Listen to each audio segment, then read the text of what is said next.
And welcome to the Top Corner Podcast. It's your host, it's Ibrahim. It's the usual gang. I'm with Elliot. What's up? Elijah. Fucking dickhead. Elijah's only communicating in claps Yeah. this podcast. I'm clapping Morse today. code podcast. Clapping, baby, clapping. Again, welcome to the show, people. Thanks for subscribing. We've got a new magazine coming out. Yes, finally. Issue 9. New issue. We made it to issue 9. This magazine's now available for pre-order. And it's out on September 2nd. Love and Hate. Love and Hate is the theme. So it's all R&B about... album. It's not an R&B It's album. like heavily Usher influence. No, it's all about like the extremes of what football makes us all feel. Obviously, the love and hate of football. The extremes of like hooliganism and racism and all these like horrible things about football, but then the love of like these little moments that we have just because of football. And we tried to capture that in this little double issue.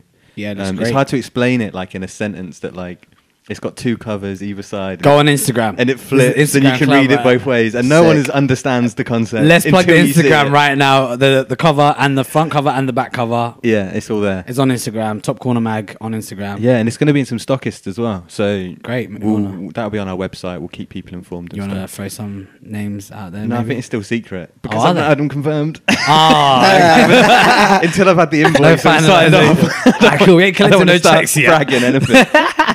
But yeah, so pre-order that now on topcornermagazine.com. It's only £5. All right, guys, let's get into this week's games. Literally, the last game that's just been played was the Man United Brighton game. Yeah, Man United lost 3-1. 3-2. 3-2. Shit, I forgot about that last minute. I That think you last might have minute left penalty. it. You didn't see the penalty at the end of it. No, I actually saw the penalty. I just thought it wasn't meant even a nothing. penalty. Let's call it 3-1 because that's what it should have been. Really. Yeah, I just feel like he felt sorry for them. Yeah.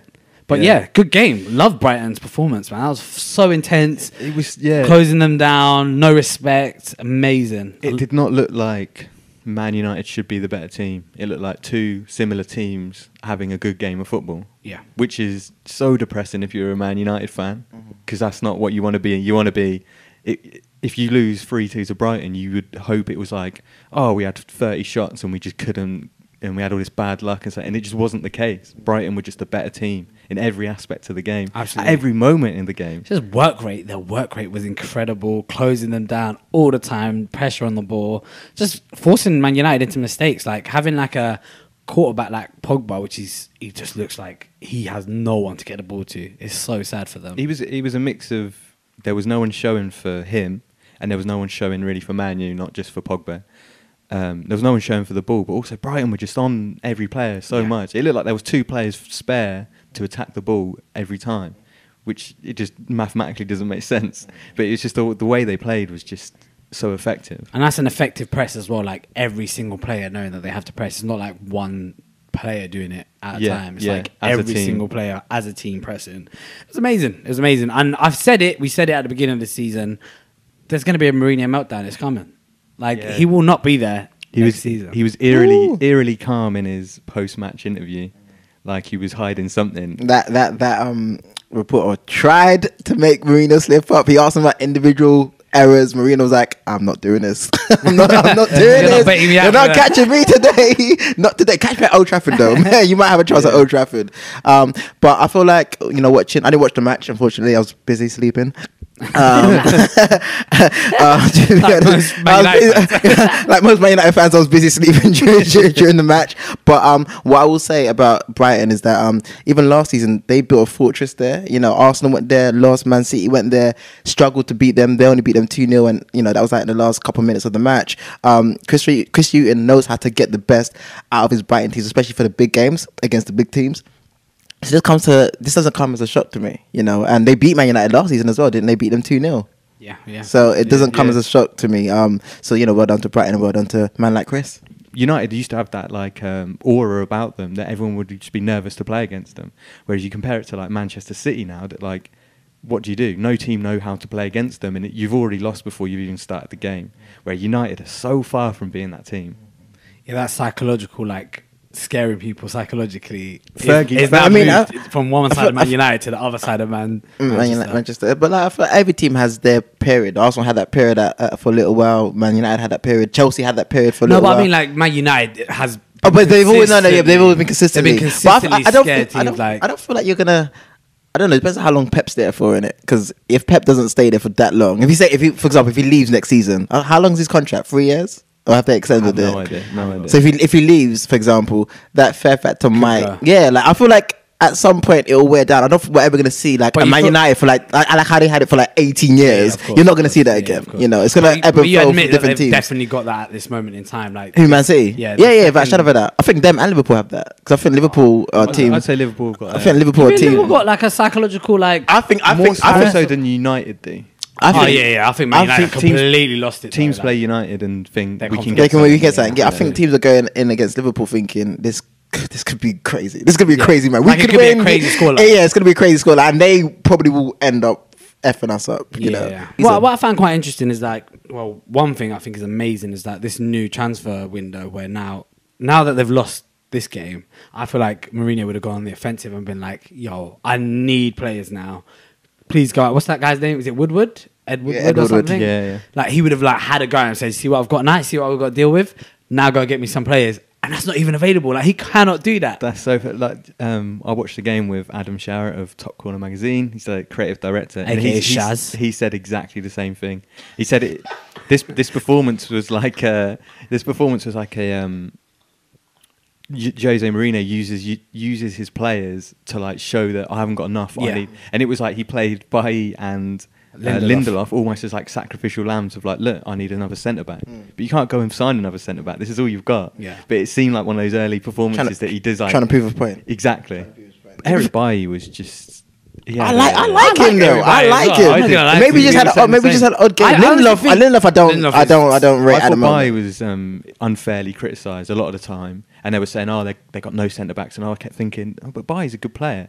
After today, like I'm not so sure. No, I mean I'm gonna stick up for him. I honestly think him and Davinson Sanchez of Tottenham are going to be like the future Premier League like major like. I wouldn't go that best far. defender. Bailly was terrible.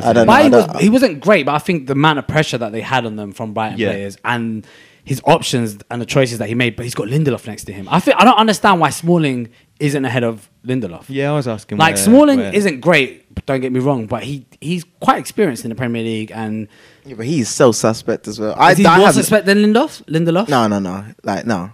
So I feel like you're right. He's sacrificed Lindelof. I think maybe Lindelof. I would say with Lindelof, you'd hope that he could get better. Yeah. With Jones and Smalling, you know what you're getting. You're getting a mistake without a shadow. But let's not get away from Brighton played amazing. Oh yeah. And there's a great finish. Glenn Murray's finish. Oh my god, that was so good. Amazing. And the way he lost Lindelof as well. I mean, it was bad by Lindelof, but he did sneak round the back of it. Timed the run right. It was like lovely. But the finish was amazing. Good movement. What did you think of the penalty at the end? Did you actually think that was a penalty? Because I honestly didn't. It wasn't. No, I didn't think it was a penalty. He missed it, to be honest. You? I thought it was a free kick, and then I only realised it was a penalty as he was like running up. I saw a clip and I was like, that ain't no damn penalty. I'm not gonna lie to you, I didn't enjoy the referee's performance. I thought there was, for both teams, he just kept blowing the whistle like in not even aggressive tackles. It was like 50-50s, and he'd blow the whistle in one favour of one team, which I think just let the game play, man. Like this is a physical game. You need 50-50s are a big thing in the Premier League. Like you can't. I think they start of the season. They're always over the summer. They have those like referee summits and stuff. Yeah. And they're always told you need to clamp down on this, clamp down on that. And the first handful of games are always so harsh. Yeah. The referees are so harsh on everything, and then they ease up. As completely the ease season off. goes. Completely. Yeah. And then like they ease off to the point. They ease off to the point where by the end of the season you're like, we need to change everything. So then they're back to the summit. Then they go back to the start. It's a never ending cycle, bro. You guys enjoyed the Tottenham game. The Tottenham enjoyed isn't the right word for it. I don't ever enjoy watching Tottenham win. That Tottenham beating Fulham. Yeah, it's a weird. Like Fulham have lost both their opening games now, but they look all right. I think they're going to be sick. Yeah, I'm looking forward to them playing a similar sort of level team to them, and then maybe barring them. Yeah, and finding their feet in the Premier League a little bit more. Yeah, you can see them just like having a game where they'll score 4 or 5. Yeah, because they create so much up front. But Tottenham were very good, and Harry Kane finally got his August goal. The world's ending in a couple of weeks' time. The what? The world's ending. Why is this? Harry Kane scored in August. Something's happening. Yeah, something's happening. It's a sign of the end. Yeah, it's a sign. I'm telling you. It's fine. I don't think there was ever really. It's just a hoodoo that everyone made into. It's nice that it's over, isn't it? Yeah. Now we don't have to stop talking about it now. Yeah. But I will say, in terms of Fulham, I think I do think the season does depend on Mitrovic because I thought he was in the first game. I thought he was amazing, and I thought the second game. I thought in the first game I don't think I said this, but I thought his link up play with Schürrle. Yeah, Schürrle was amazing. Schürrle didn't play this yesterday. To the bench. Yeah, okay. Well, he should have played in my opinion. But I do think because his goal, like great improvisation. Like talk about awkward. Yeah, awkward 100%. positions to be in. Like he just got there in front of the defender. So like when I see him and Sessegnon, I think like him, Sessegnon, and Schürrle, if they can like link up together, I think they'll have a really strong. I think that season. season. What did you think about Tottenham? Tottenham, you know how he said, Tottenham haven't bought any players. Right? Yeah. I just think Pochettino's being really smart with his substitutions and just switching the team up. I think it's actually really smart. And we forget that. I think Lucas Moura, when he came in last January, that's like he's a decent player. Like, His hairline is mad though. his hairline is a It mad is thing. mad. I saw him, and I thought ET was playing, bro. I'm not gonna lie to you. It was You know you can mad. get that sorted out nowadays, though. Bruv, man. like look at Ray Rooney. He Yeah, needs Ray like Rooney did it. yeah, he needs to make Rooney's Safari did it in I know hip hop, but Safari did it. It's a big thing, Bruv, right? but his hairline was black. I saw the way he curled that ball into the net. I was like, you need to curl that hairline back onto your head, bro. the opposite way. Curl that hairline back onto your head, bro. Fuck the ball, bro. So how do we feel about the Tottenham Stadium? That's obviously, I think that happened last week, I but we think- had already recorded and stuff. I think homelessness is a big thing in society. It's a shame that it's happening in football as well. LOLs, LOLs You'd for be me. fuming But there, right? I would be LOLs. fuming if I was a Tottenham fan and you've been told that we've got to build a stadium and we're not signing players because we're building a stadium, and you get a season ticket knowing that you're going to be in this new stadium. And it might be people that have bought a season ticket the first time thinking, I'm not going to go at Wembley because it's not our stadium. I want to go to the new stadium and get a season ticket. And then you're told that half the season, I reckon it's going to slip into next year. I don't think it'll be October that they think it's going to be. So when was it meant to be done by? The start of the season. Oh, so first it's meant game. to be- okay. First game was supposed to be, In the new or say, stadium. first home game was supposed to be new And stadium. then now it's been dropped back to... October. I think there's a date that they have to hit because Wembley, they have to stop playing at Wembley Yeah. because there's some international games or But I something. think they got this NFL game, but they said they're going to Yeah. try and play that 24 hours after. Oh, that NFL game's going to be big. It's just, Just put that out there. I think it's just like missold goods or something. If you're buying a season ticket for a stadium and then you're told you're not even going to that stadium, I don't understand how people aren't getting refunds or something like on their. I season don't think Well, it's a big Daniel, deal. Dave, partial yeah, I don't think it's that refund. big a deal. But I think David, is it Daniel Levy? David Levy, Levy. he's the devil. David Levy. The man, that man won't give no one a refund. No, oh yeah, no chance. No You chance. mad? They I can't honestly don't sign think it's a players. They're big- not going to give fans Yeah. money. Yeah, you mad? But I don't think I don't think it's it's a that big big. deal. I think when the stadium's built, everyone's gonna forget about it. And I think everyone's and they gonna be know so that. happy about yeah, it. they know Like, that. they're not going to care. It's gonna be like when the stadium's built and everyone's able to go in. It's gonna be even bigger than what it was probably even the beginning of the season. And also, what a quick turnaround. Like, when people build new stadiums, it usually takes years upon years. What? It's taken, a year? They've only had to play at Wembley? Yeah, but then they But were even- they're they're building building in half on- a stadium yeah, at one stage. And yeah. stuff. I will say for all the Tottenham fans, Tottenham board, what you should have done is watch your good mates at Arsenal and how we did it. Yep. On time, baby. No. On yeah. freaking time. And then, like, what? 8 years? 8 years of not buying any players. Hey, that's how. Hold on. Let's sacrifice 1 year of not playing any players, and we did how many years? And the atmosphere being Listen, flat. listen, And you don't know how long that's gonna last for. Like, No. listen, buying a stadium costs money. No, it does. We're clearly seeing that they ain't spending no They money. ain't spend- They spend no money for two start I last think that's season. wild that they saw the Arsenal blueprint, saw how bad it went, like, But that's and not. didn't think, But that's oh, not. we're gonna avoid this. But same thing. that's only so much you can do because like money doesn't grow in trees. What do you guys think of Ali's like little viral sensation going on? Oh That's yeah, stupid. Can you do it? Yeah, go on. Can we? That's what you're getting Yeah. from me. But you're getting for all those that didn't see that I gave them the middle finger. I ain't doing that bullshit. Go on. No, Elliot, can I you do it? refuse. No, I'm a West Ham fan. I'm not doing it. I'm not soiling my hands.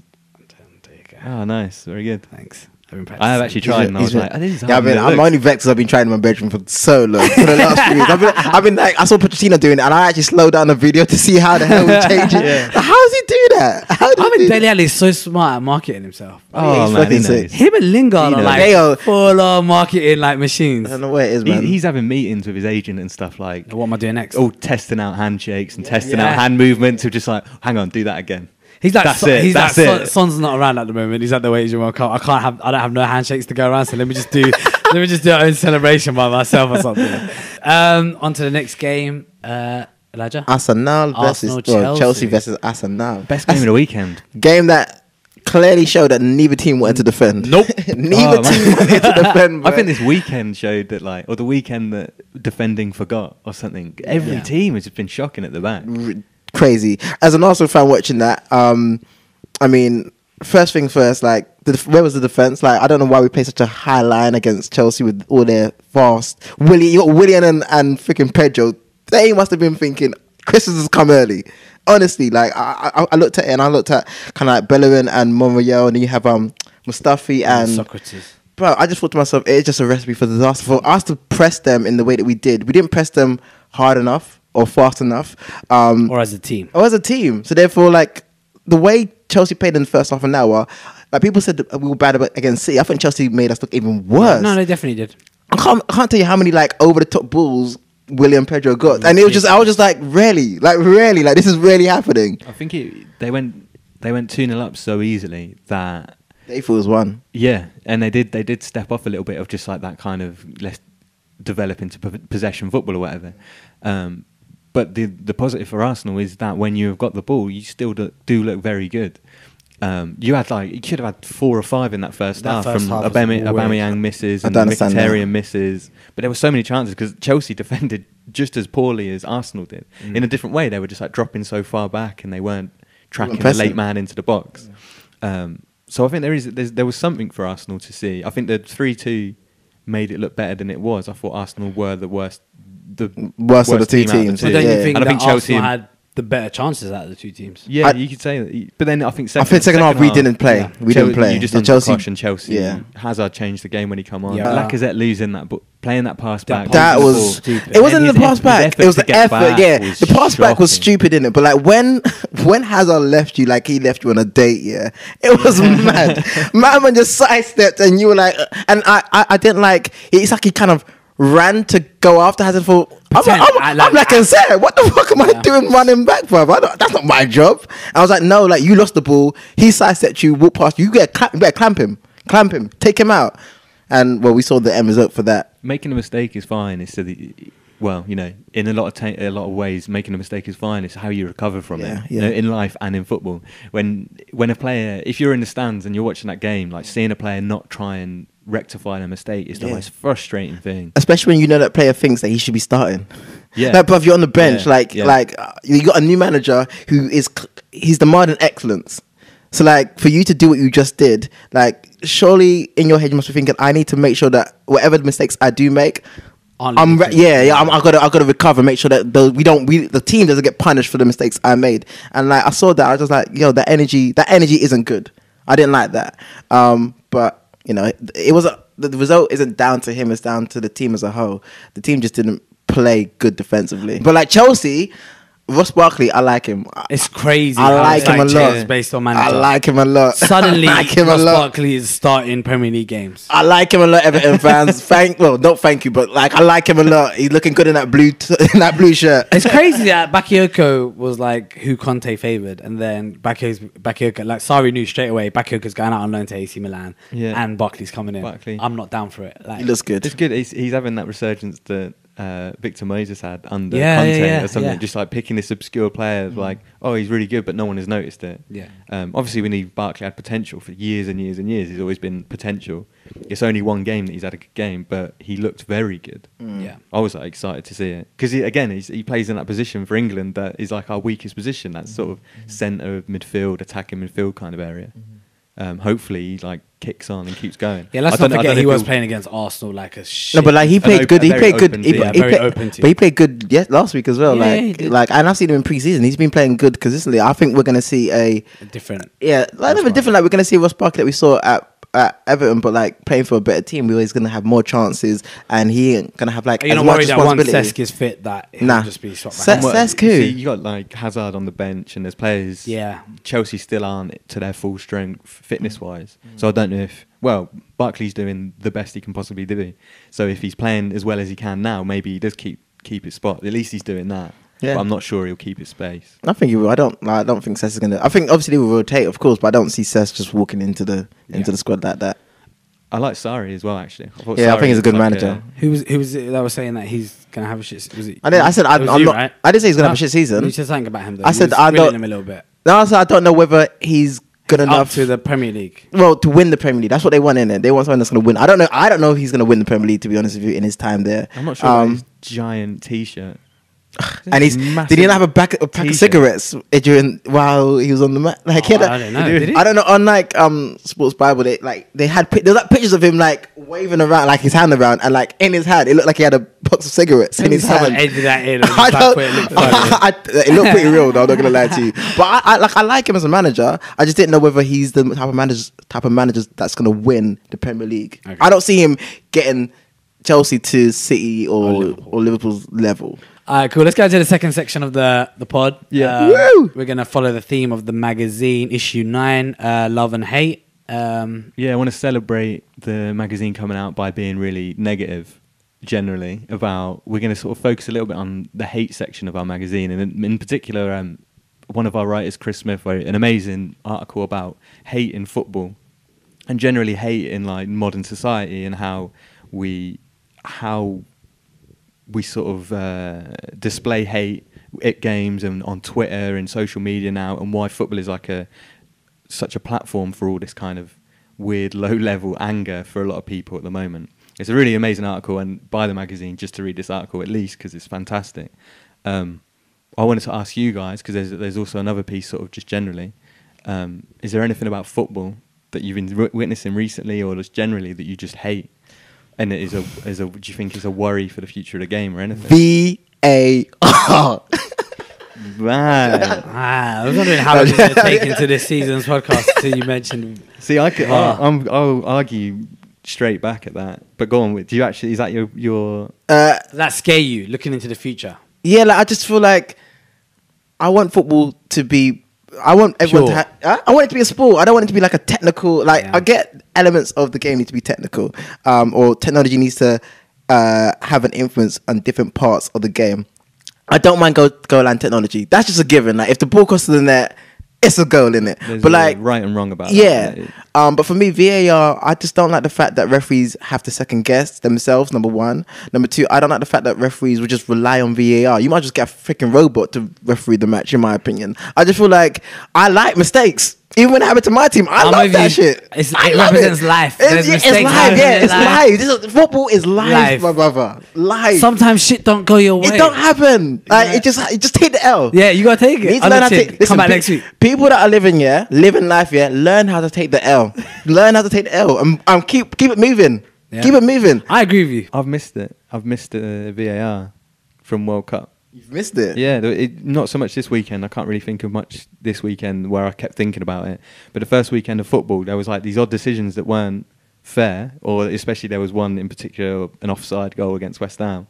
And I was just like, this sudden moment of just like, go to VAR. And I just knowing that it wasn't going to happen was a bit like sad. And I don't know why. I think there was there is an added excitement of asking for it and wanting it and calling for it. And I wasn't expecting that. But there is a bit of... It adds something that is new to the game. I quite like something new coming into the game. But do you not think, okay, you're at a football match, okay? You got 60,000 fans. You're playing Man United at Old Trafford. No, 70,000 fans at Old Trafford. Every tackle that West Ham make, it's the crowd. None of the players. The crowd are saying, VAR. Like it just like where does it stop? Yeah, because then the fans are demanding it, the players are demanding it, the managers demanding it. It's gonna take over everything, and it's just gonna drag out the game. It's gonna make it so much longer, and that's what I felt like at the World Cup. I do get what you're trying to say. Sometimes it's actually quite fun when it makes a big decision and it completely flips the game on its head. I get that. Like what was it, South Korea and Germany? Yeah. That I understood. Perfect example of that's the one that I definitely got it, peak. and I was like, wow, maybe this could work if it does decisions like that. But then at the same time, maybe just cup football then. Just have it in cup football. Yeah, maybe cup football. That could work. Premier League, I feel like so far we've had 2 weekends of football. I don't feel like there's been any major ones. Yeah, there was the West Ham one where Mane was offside.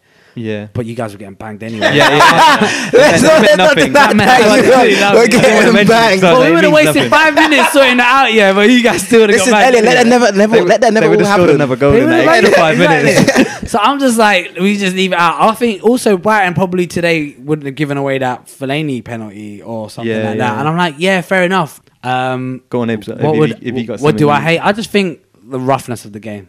I feel like everything is really soft. Referees are calling decisions. I'm just sucking. When it was too rough, I was about to slap you, bro. I think, like, obviously, when I went to Copenhagen and I saw that substandard game between FC Copenhagen and Brøndby, Substandard, so brutal. But what I did enjoy about it was the intensity and the tackles and referees understanding, like, there are going to be clashes between players, like going for 50-50 balls. It encourages players to go in and think, you know what, I could come out at the end of this with the ball. Whereas now you're seeing anytime there is a challenge like that, the referee's caught blowing a whistle. So players are actually like entering a tackle and thinking, fuck it, like I'm doing too much, let me pull out of it a bit before the referee blows the whistle. Do you know what I mean? A bit? Yeah. So I think, me personally, it's just the standard, but maybe that's to blame for the standard of refereeing. But then again, like, it goes back to maybe what Elliot was saying as to like why it was so bad this weekend, like defensively. Maybe defenders, like, the game is suited for attacking players now, not defenders. We've got so many goals this weekend. Yeah, it's and like, why we're constantly breaking records for goals scored. Exactly. So I appreciate like a crunch and tackle and stuff, but you can even win the ball now and it's a foul. Yeah. And that always still just feels Really strange to me. But at the same time, if that means that we just get more goals and more exciting games, then I don't know. is that not? I just feel like it needs to be balanced. It needs to be balanced. I feel like you could still get good goals and stuff, and not probably as many goals, but you'll still get the same standard of goals and stuff. Glenn Murray got a yellow card today for backing into Lindelof for a header. Yeah. I'm going for Twitter because I think Twitter. I'm going to go for Twitter because I think it just symbolises something that I just can't get my head around in football nowadays. And I think it's more so now than ever that I've started seeing it seep into stadiums where there's like this everyone's got a predetermined like idea that you deserve something from every game, or it's like you said it jokingly earlier of like, just take the L. You've got to accept that sometimes you're not going to be a better team and just keep quiet about it. But now everyone thinks they've got such a important opinion on everything, and I know this is rich coming from us or me sitting on a podcast, but everyone's got such a rigid opinion about their team, or they're so negative about everything. They go into the stadium and it's negative after 10 minutes. A team loses an early goal and they're booing at half time, the fans are now. And I think it is this like social media influence on the game that is just, I think it's fine if it was like something that I didn't have to pay attention to and it was like away from my view. But when you go into the stadium and you can hear it, you can hear those like crap views that someone's formed on Twitter. I really struggle with it now. I like Twitter. I like people being able to like give their opinions and like whatever. People come together and suddenly an opinion has formed between a whole group of people.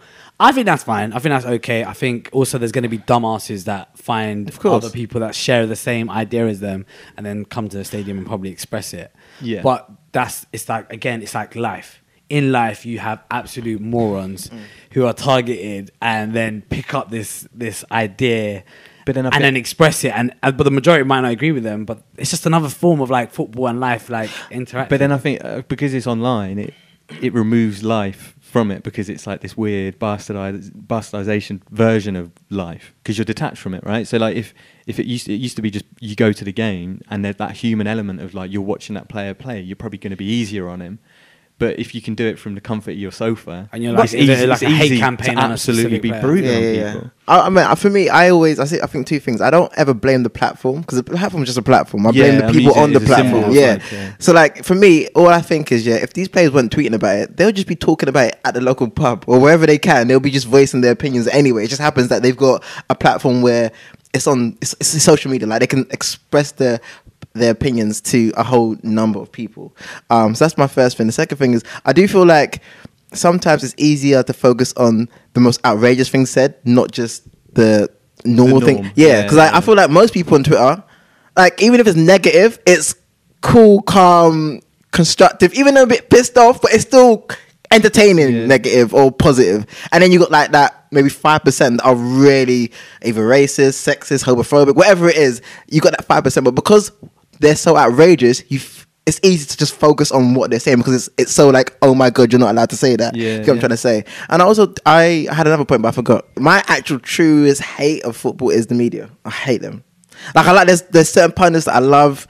There's even certain publications that I do like, but the media, oh god, you guys just get me so angry. It's like negativity sells. That's all they do. It's just negativity. And like I feel like there's a lot of situations within football clubs they make it worse between players and managers. Like, a player might have a little run-in with a manager, read a newspaper and think, this guy must really hate me. But like, really, what they've done is taken what he said out of context. Clip that one sentence. Yeah, it's like they had like a I remember last season it was Jose versus Conte, and I think Conte got angry at Mourinho for saying something, and Mourinho, they kept going back and forth, and they went to Mourinho and they were like, they asked Mourinho what he thought of Conte's opinion of what he expressed earlier, and Mourinho just said, like, I'm not angry with him because you guys took what I said out of context, so therefore he based his opinion on what you guys said, not based on what I said. So I can't be angry with him. But I saw that and I was like, that happens so much. We probably don't see it, you know, because a lot of things are behind closed doors. For example, Pogba and Mourinho, we don't know what their relationship's like. Yeah. But like, I can imagine that it only intensifies because they read about what each other and you saw them trying to trigger Mourinho into saying something. Yeah, you even saw them try to trigger Pogba into saying something. Yeah. What did the manager say at half time and full time? It's like just waiting for him to slip up, and that I hate. I hate it with a passion. It's for the content. It's all for the content. It is. It's for the clicks and the clickbait. Clickbait. Yeah. Before we leave the podcast, should we maybe say quick love? What we love, maybe, or you don't really focus on love. You're a bit. No, I love that we're sitting here doing the podcast, and I do this magazine where 20 odd people there's about 22 contributors to this magazine, and they all offer their time for free because we all love football.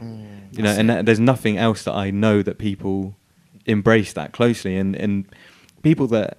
I mean, I don't want to make it too magazine centric and stuff, but there's illustrators and there's people that contribute content for a magazine that get paid very well to do what they do, and they do it for free for us because they just want this little access to football and this little, like, I just love doing anything to do with football, and that's amazing, right? There's nothing great. that brings us all together like so easily, and that's globally as well. You know, people buy our magazine in different countries and listen to this podcast in countries all over the place, and I've never seen anything that has that sort of binding effect. Gotta love that. That's great. Well, I think we've got to leave it on that then, because that was great. I can't beat that.